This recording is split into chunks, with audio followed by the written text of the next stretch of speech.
Hi, this is Mr. Bissonette with another episode of Math in the Classroom. Today we are going to be going over dot products. So I can solve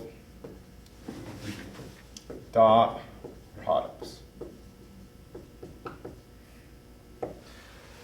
So this is one of those ones that's I would say a little bit more into the college realm of things, but that being said, understanding how matrices work, we'll see that in high school a bit, and I think it's one of those ones that it's interesting when you show the students how to do it. There's a lot of buy-in on it. They seem to really enjoy it. It's kind of fun once you figure out what the pattern is and how it works.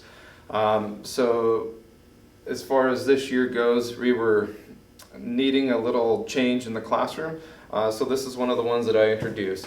And the way that I introduce it with the students a lot of times is I'll give them 3 different examples, and I'll give them some time to really work together to try to figure out how to do it on their own. And then with the constructivist model, we'll give them some questions that might kind of lead them there if they need a little extra help. But it's a fun one to give them that challenge of discovering the math on themselves, by themselves. So we'll take a look at it, we'll boil it down, make it a little bit simpler here, and then we'll go from there. So matrices, if we have something like 1, 2, 3, 5, with the dot product of 0, -4, 2, 1.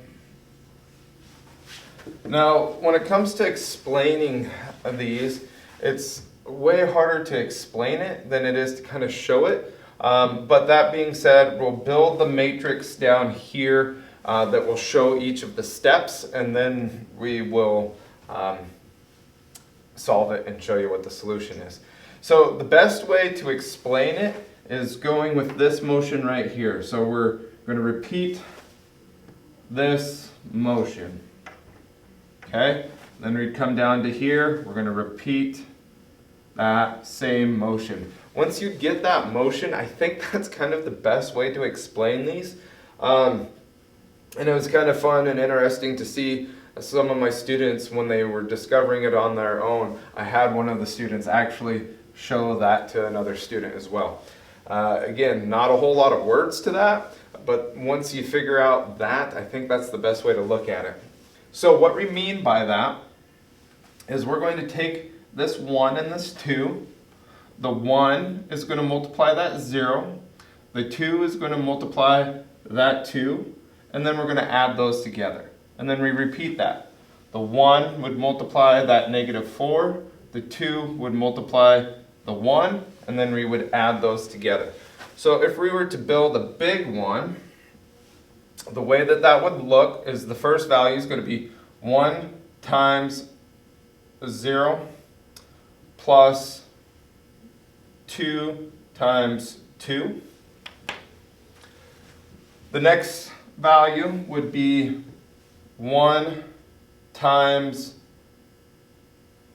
-4 plus 2 times 1.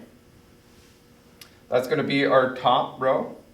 And then we're going to come down to the next set and do the same thing. So it'd be 3 times 0 plus 5 times 2.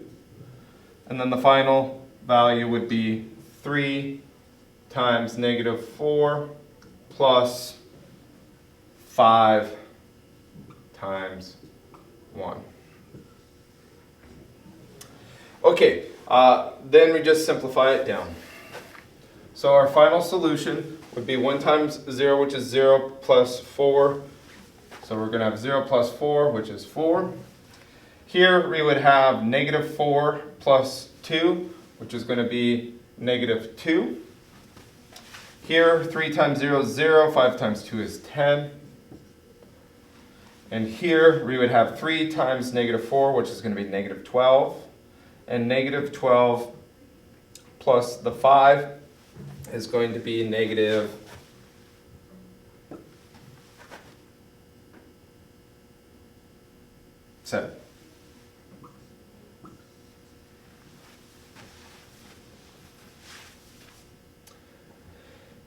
Okay, so again, I think once you learn that pattern, that makes it the easiest way to remember it. But if you want to see just kind of what's happening in between, that would be a great way to see what's in between. All right, that's Mr. Bissonette with another episode. Thank you.